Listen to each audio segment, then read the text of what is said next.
Hello friends, pyramid tutor में आपका स्वागत है। आज का हमारा टॉपिक है रिप्लेसमेंट सिस्टम। हमने फिल्म प्रोसेसिंग के अंदर डेवलपर के बारे में पढ़ लिया, फिक्सर के बारे में पढ़ लिया। इसके अलावा हमने मैनुअल फिल्म प्रोसेसिंग व ऑटोमेटिक फिल्म प्रोसेसिंग को भी देख लिया।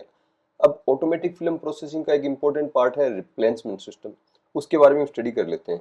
तो चलिए चलते हैं हम टॉपिक की ओर। नेक्स्ट क्लास होगी हमारी फैक्टर अफेक्टिंग डेवलपमेंट। डेवलपमेंट को प्रभावित करने वाले कौन से फैक्टर हैं उनके बारे में हम स्टडी करेंगे। देखिए, जो ऑटोमेटिक फिल्म प्रोसेसिंग सिस्टम है उसमें रिप्लेसमेंट सिस्टम होता है एक बहुत ही जो एक क्रूशियल एलिमेंट होता है, बहुत ही इंपॉर्टेंट होता है। हमने ऑटोमेटिक फिल्म प्रोसेसिंग सिस्टम में क्या किया कि हमने उसका जो प्रोसेसिंग टाइम फिक्स कर दिया। जैसे 90 सेकंड हमने उसका प्रोसेसिंग टाइम कर दिया है, तो इमेज आएगी वो उसका developing time, fixing time, washing और ड्राइंग, यानी हर सेक्शन के अंदर उसका जो टाइम होगा फिक्स होगा। उतने टाइम में वो वहां से मूव करके अगले सेक्शन में चली जाएगी। तो इसका मतलब डेवलपर और फिक्सर है, उसकी जो कंसंट्रेशन है वो भी क्या होनी चाहिए, कांस्टेंट होनी चाहिए, नियत होनी चाहिए।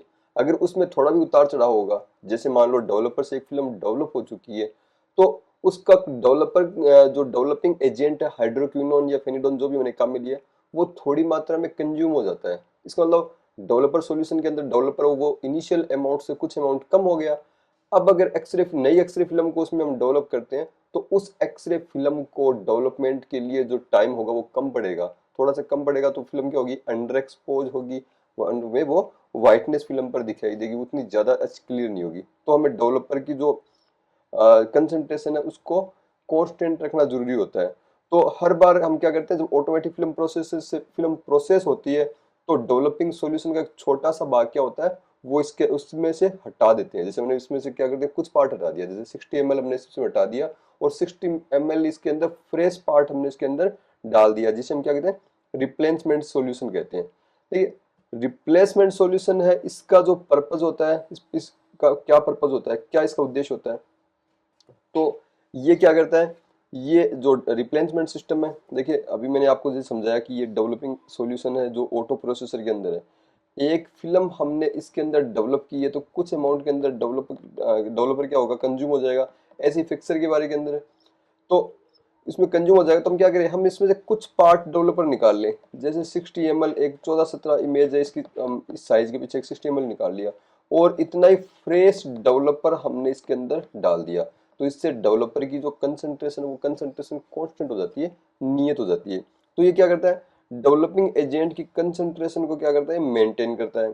और प्रिजर्वेटिव की जो कंसंट्रेशन है उस कंसंट्रेशन को मेंटेन करेगा, क्योंकि जो हमने रिप्लेसमेंट सॉल्यूशन डाला है ये वास्तव में डेवलपिंग सॉल्यूशन ही होता है, जो उसमें कुछ चेंजेस होते हैं लेकिन उसमें वो इंग्रेडिएंट होते हैं जो रिक्वायर्ड होते हैं। तो प्रिजर्वेटिव जो डेवलपिंग सॉल्यूशन के अंदर है, सोडियम जो सल्फाइड है वो इसके अंदर मिले होते हैं। ये ब्रोमाइड आयन की कंसंट्रेशन को भी मेंटेन करता है। मैंने आपको फिल्म प्रोसेसिंग एजेंट के अंदर बताया था कि जो ब्रोमाइड होता है ये एंटीफोगेंट का काम करता है, ये फिल्म पर फॉग फॉर्मेशन को कम करता है। लेकिन एक्सेस अमाउंट में हो जाएगा तो ये लेटेंट इमेज के जो फॉर्मेशन है उसके डेवलपमेंट को, जो इसमें इमेज डेवलप होती है उस डेवलपमेंट को भी ये कम करता है। तो ये ब्रोमाइड आयन की कंसंट्रेशन को भी मेंटेन करने का काम करता है। और जो उस सॉल्यूशन है, उस सॉल्यूशन की जो पीएच है, उस पीएच को भी क्या करता है, कांस्टेंट लेवल पर रखता है, कि नियत लेवल पर ये रखता है। तो ये रिप्लेसमेंट सिस्टम का ये काम होता है। तो वर्तमान समय में जहाँ पर भी जो फिल्म स्क्रीन सिस्टम का उपयोग किया जाता है, आजकल तो वैसे तो सब जगह पे सीआर और डीआर का उपयोग किया जाने लगा है रेडियोग्राफी के लिए।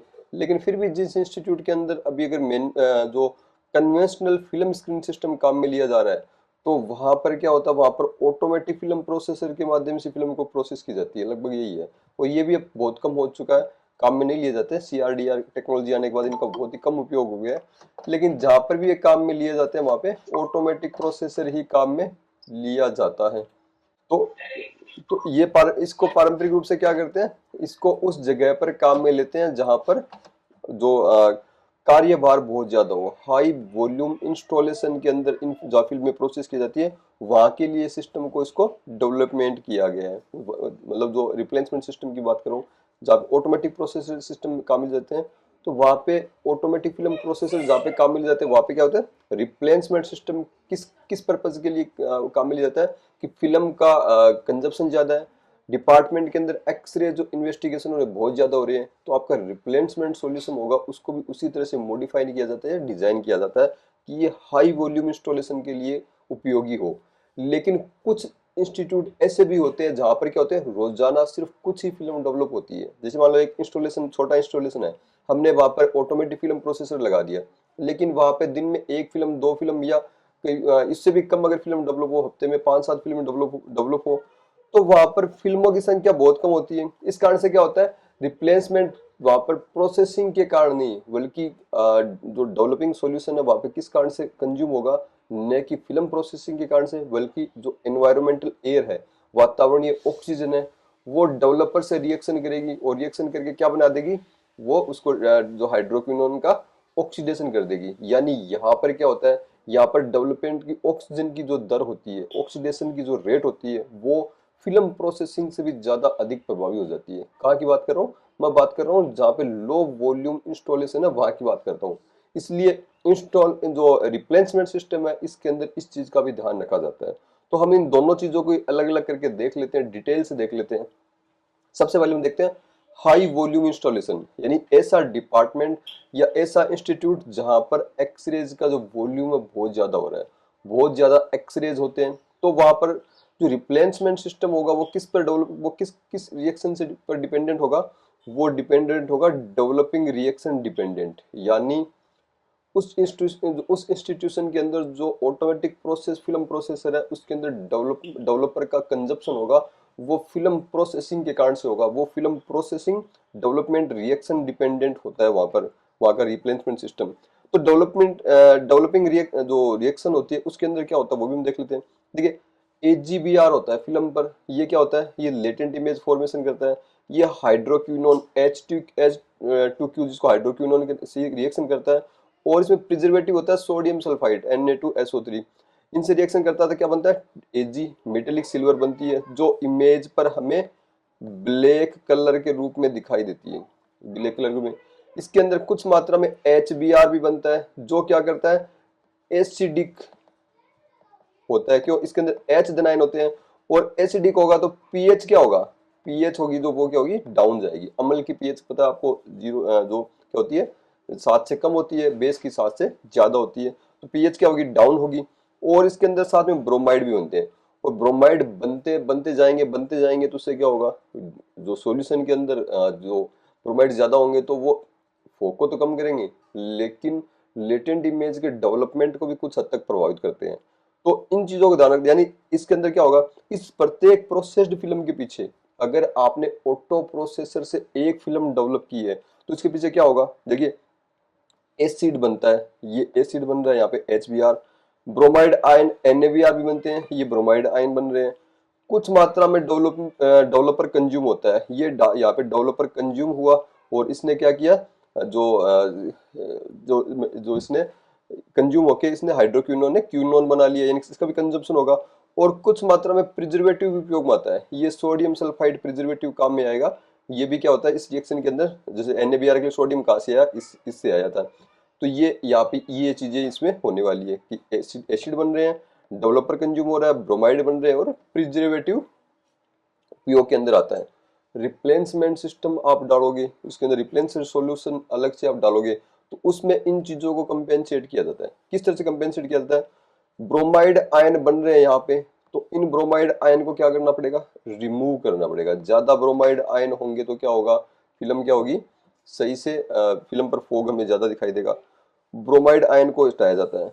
रिस्टोर, जो इसमें डेवलपर को यूज हो गया, इस डेवलपर को वापस सॉल्यूशन के अंदर डालते हैं। यानी जैसे ये सॉल्यूशन है, इस सॉल्यूशन से ब्रोमाइड आयन को तो हटाया जाता है, हाइड्रोक्विनोन H2Q को इसके अंदर डाला जाता है, और इसके अंदर प्रिजर्वेटिव भी काम आया है, तो इसके अंदर Na2SO3 ये भी इसके अंदर डाला जाता है, प्रिजर्व इसके अंदर डाला जाता है। और बने हुए एसिड HBr को, एसिड को हटाया जाता है। कैसे हटाएंगे एसिड को, एसिड को हटाने के लिए हम क्या करते हैं, इसके अंदर बेस को डाल देते हैं। हम क्या करते हैं, इसमें बेस को डाल देते हैं, जो इसे न्यूट्रलाइज कर देगा, और एसिडिक पीएच, इसकी पीएच क्या हो जाएगी, कम हो जाएगी। ओके, तो चलिए टिपिकल रिप्लेसमेंट रेट क्या होती है। तो टिपिकल जो हाई वॉल्यूम इंस्टॉलेशन जहां पर होता है, बहुत ज्यादा वॉल्यूम इंस्टॉलेशन होगा, वहां पर जो रिप्लेसमेंट रेट क्या होगी, एक 14-17 इंच की जो फिल्म होती है, एक्सरे फिल्म, उसके पीछे लगभग 60 ml होता है। ये अलग अलग तरीके से होता है रिप्लेसमेंट। कई जगह पर ये फिल्म के पीछे होता है, यानी एक 1470 साइज की फिल्म के पीछे 60 हो गया, छोटी फिल्म है तो उससे कम डाल दिया जाता है, बड़ी फिल्म है तो उसमें 60 ml होता है। कई जगह टाइम डिपेंडेंट भी होता है, यानी एक निश्चित टाइम पर कुछ रिप्लेंशियर को उसको उसके अंदर डाल दिया जाता है, तो दो तरीके से डाला जाता है। हाइब्रिड सिस्टम भी होता है जहाँ पे फिल्म को और टाइम दोनों चीजों को ध्यान में रखा जाता है। इसके बाद सेकंड है low volume. Low volume installation है, वहां पे एक्चुअली फिल्म प्रोसेस नहीं हो रही है, ऑटो प्रोसेस से बहुत कम हो रही है। डेवलपर है जो पढ़ा पढ़ाई वो क्या करेगा, वो एनवायरमेंटल ऑक्सीजन से रिएक्शन करेगा, और ऑक्सीजन से रिएक्शन करके क्या करेगा, वो उसको जो डेवलपर है उसका वो ऑक्सीडाइज हो जाएगा। तो क्या होता है उसके अंदर हाइड्रोक्विनोन है और प्रिजर्वेटिव सोडियम सल्फाइड है, ये ऑक्सीजन से रिएक्शन करते हैं। ये किससे रिएक्शन करते हैं, ऑक्सीजन से रिएक्शन करते हैं, और ये एक कॉम्प्लेक्स बनाएंगे जिससे HQ SO3Na प्लस NaOH बनाते हैं। NaOH क्या है, बेस है, क्षार है, सोडियम हाइड्रोक्साइड। पीएच क्या होगी, पीएच बढ़ेगी। जो हाई वॉल्यूम इंस्टॉलेशन के अंदर पीएच क्या हो रही थी, डाउन जा रही थी, यहाँ पे अपोजिट है, और सोडियम सल्फाइड बनेगा इसके अंदर। ओके, इस रिएक्शन में सोडियम हाइड्रोक्साइड NaOH बनता है, यानी डेवलपर की पीएच बढ़ती है, उसमें पीएच घट रही थी, जबकि डेवलपमेंट रिएक्शन में पीएच क्या होती, कम हो रही थी। इसके अलावा डेवलपमेंट रिएक्शन में ब्रोमाइड फॉर्मेशन नहीं होता, ब्रोमाइड फॉर्मेशन नहीं हो रहा, तो नहीं हो रहा तो आपको एडिशनली ब्रोमाइड इसके अंदर क्या करने पड़ेंगे, ऐड करने पड़ेंगे, क्योंकि ये एंटीफोगेंट है, कुछ हद तक ये आवश्यक होता है। इस सॉल्यूशन में कुछ ही फिल्म प्रोसेस होती है, इसलिए रिप्लेसमेंट भी क्या होता है इसके अंदर, कभी कभार इसके अंदर किया जाता है। एक स्टैंडर्ड रिप्लेंशियर जो होता है उसमें क्या प्रॉपर्टीज होनी चाहिए, उसके अंदर उसकी पीएच क्या होनी चाहिए, हायर देन डेवलपर, डेवलपर से ज्यादा पीएच होनी चाहिए। स्टैंडर्ड में बात करूं, जो हमने हाई वॉल्यूम इंस्टॉलेशन में डाला है उसमें पीएच कम होती जा रही है एवरी प्रोसेस, जो प्रत्येक फिल्म के प्रोसेसिंग के पीछे उसमें HBr बन रहा है, H9 बनेगा तो पीएच डाउन होगी, एसिडिक होता जा रहा है। तो रिप्लेंशियर डालेंगे उसकी पीएच क्या होगी, अपने को हायर रखनी पड़ेगी, यानी उसको थोड़ा बेसिक रखना पड़ेगा जिससे बनने वाले एसिड को न्यूट्रलाइज करेगा। और उसमें नो ब्रोमाइड, ब्रोमाइड नहीं डालते, क्यों नहीं डालते, क्योंकि डेवलपमेंट रिएक्शन के दौरान ही वहां पर ब्रोमाइड बन रहे हैं। आपको यहाँ पे देख सकते हो डेवलपमेंट रिएक्शन के दौरान ये ब्रोमाइड बन रहा है, ये HBr बन रहा है, ये NaBr बन रहा है। NaBr क्या है, ये एक साल्ट है, सोडियम ब्रोमाइड का आयोनिक साल्ट है, यहाँ पे ब्रोमाइड आयन के फॉर्मेशन हो रहा है, तो ये होगा। अतः स्टैंडर्ड रिप्लेसमेंट से ब्रोमाइड कंसंट्रेशन तेजी से गिरती है। इस स्टैंडर्ड रिप्लेसमेंट में आप जो स्टैंडर्ड रिप्लेंशियर डाल रहे हो हाई वॉल्यूम के अंदर, उसके अंदर आपने ब्रोमाइड ही काम में नहीं लिए, तो और उसमें आपने केमिकल अलग से डाल दिया, तो जो एडिशनल जो पहले से ब्रोमाइड उसके अंदर उपस्थित है वो क्या हो जाएंगे, डाइल्यूट हो जाएंगे, यानी ब्रोमाइड आयन की कंसंट्रेशन क्या होती है, नीचे गिरती जाती है। और पीएच हायर रखी है तो पीएच भी क्या होती है, बढ़ती है, पीएच भी क्या होगी, बढ़ेगी। अच्छा, लो वॉल्यूम इंस्टॉलेशन के लिए डेवलपर और जो रिप्लेंशर दोनों को मॉडिफाई किया जाता है, क्यों, इसमें कंडीशन पूरी उल्टी है। कैसे, लो वॉल्यूम इंस्टॉलेशन के अंदर डेवलपर है उसमें क्या होते हैं, उसकी पीएच लोअर रखी जाती है, क्यों, क्योंकि लॉन्ग टाइम के अंदर उसके अंदर क्या बनता है, सोडियम हाइड्रोक्साइड बनता है, तो इसको न्यूट्रलाइज करने के लिए पीएच लो रखी जाती है। हायर सल्फाइड कंसंट्रेशन रखी जाती है, क्यों रखी जाती है, आपको बताया था मैंने जो डेवलपर सॉल्यूशन के दौरान, कि जो एयर के द्वारा जो डेवलपर है उसके ऑक्सीडेशन को रोकने के लिए हम क्या करते हैं, इसमें सोडियम सल्फाइड मिलाते हैं, इसे प्रिजर्वेटिव बोलते हैं। ये क्या करता है, ये डेवलपर की जो ऑक्सीडेशन की रेट है उसको डिक्रीज करता है।